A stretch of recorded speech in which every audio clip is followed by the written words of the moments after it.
Kumusta, mga ka-Franceth? Ramdam nyo ba ang lamig? O mas ramdam nyo lang talaga kung gaano na naman natin nami-miss ang ating favorite tandem? So ano na nga ba ang mga bagong ganap sa kanila? At bakit tila may mga resibo na naman na dapat tayong abangan?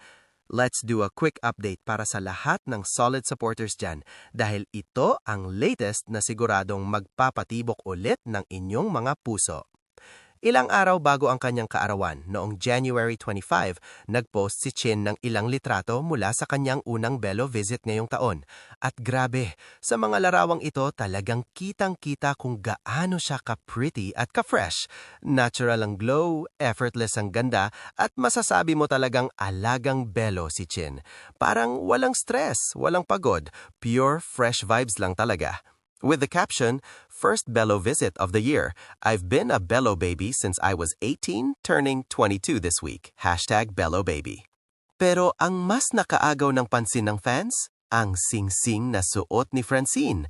Ayon sa ilang fans, tila low-key flex raw ito ni Chin dahil kapansin-pansin ang bagong ring na kanyang suot.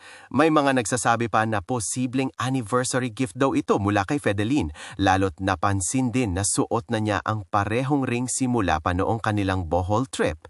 Kaya naman lalong naging usap-usapan ito ng fans dahil kung pagmamasdan, hindi lang glow ang dala ni Chin sa post na ito, kundi pati na rin mga detalyeng mapapaisip ka talaga.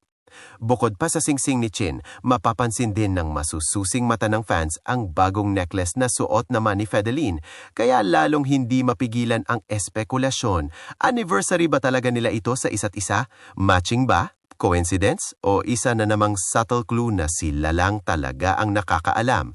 Siyempre, kayo na bahalang magdelulo, pero aminado tayong nakakakilig isipin, di ba? At syempre, mamaya na ang birthday sa lubong ni Chin. Oy, ano kaya ang magiging ganap? Simpleng celebration lang ba o may pasabog na naman na aabangan ng fans? At dagdag pa riyan, fans na rin ang sobrang excited para sa kanyang birthday photoshoot. Kaya naman abangan na ang mga susunod na posts dahil siguradong panibagong visual treat na naman ito para sa lahat.